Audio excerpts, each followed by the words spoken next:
ప్రియమారా ఉడి చేర్చుకోవాలి మనోహర నా హృదయముని ఓ మధువనిగా మలిచినానంటార తీవర అతి నెలని ఓ తుమ్మెదవై తాగి పొమ్మంటానా యౌవనమే నీ పరమే పులకించే వేళ నా ఎదలో ఒక సుఖమే ఊగెనుగా ఉయ్యాల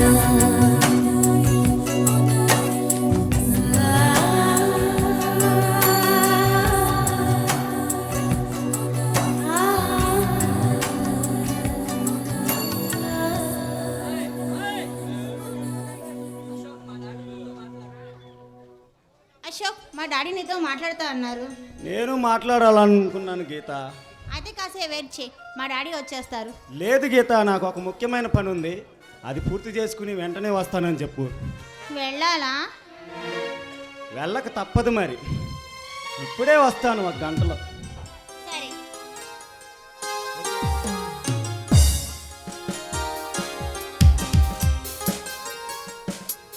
hello mister Geeta, how do you?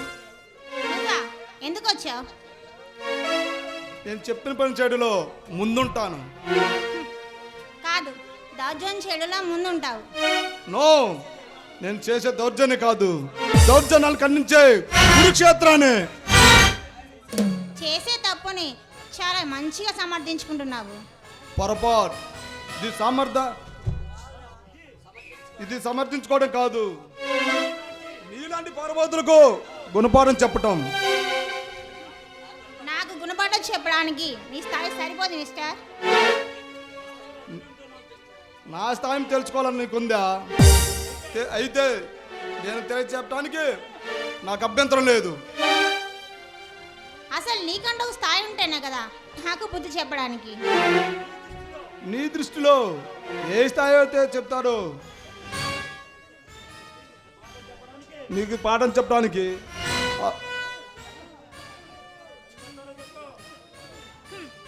ఇంద్రభవనంలో యువరాణిలో వెలిగే నేనెక్కడా, వీధిలో గుండాలో తిరిగే నువ్వెక్కడా? నువ్వు ఆ రూట్లో ఆలోచిస్తున్నావా? నేను తలుచుకుంటే నెల తిరగకముందే నీ నాన్న బెకారు చేసి నిన్ను ప్లాట్ఫారం స్థాయికి చేర్చి నీ ఆస్తి కన్నా రెట్టింపు ఆస్తి సంపాదించుకొని నా పర్సనల్ సెక్రటరీగా ఉపయోగించుకుంటాను. దొంగతనాలు చేసి దోపిడీలు చేసి సంపాదించగలవు, కానీ నీతి నిజాయితీగా ₹1 సంపాదించుకుందాం. దోపిడి దొంగలతో చేతులు కలిపి కోట్లు సంపాదించాడు మీ నాన్న. ఆ పాపి సొమ్ముతో నువ్వు అహంకారాంతో విరవీగుతున్నావు. కానీ నేను కష్టజీవులు కళ్ళు తీర్చడానికి, పరుజీవ ప్రజలకు బాగు చేయడానికి సంబరానికి సిద్ధమైన సామ్రాట్. నీ సంగతి నాకు బాగా తెలుసు. అయినా ఇప్పుడు ఇక్కడికి ఎందుకు వచ్చా? నీ మూలంగా ఒక అబ్బాయి కూడా చేయి పోగొట్టుకున్నాడు. అతనికి 5 లక్షలు ఏమంటే నీ నాన్న శశామని అన్నాడు. అందుకే నేను ఇక్కడికి వచ్చాను. అయితే దొంగతనానికి వచ్చావు అన్నమాట. ఆ మాట నాకు సిగ్గుగా లేదు. సిగ్గుపడటానికి నేను చేసే తప్పు కాదు. ఆల్ రైట్, అసలు విషయానికి వస్తున్నా. ఐరన్ బాక్స్ తీసి నాకు ఇవ్వు. నీ డబ్బులు కావాలో నగలు కావాలో సాక్షి ఇచ్చేవారు.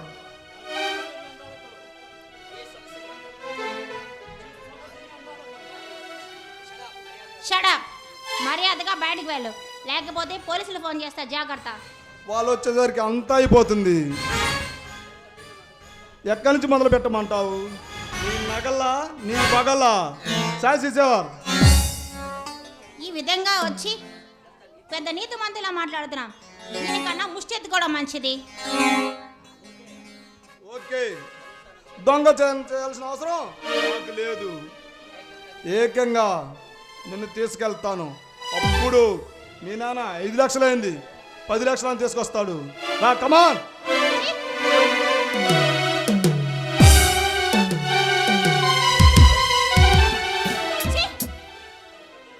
ఎంత ధైర్యం ఉంటే ఇక్కడికి వస్తావా?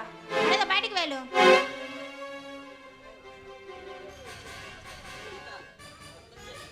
గీత, అర్థం చేసుకో ప్లీజ్. గీత, నీ మీద ఎంతో ఆశతో వచ్చాను.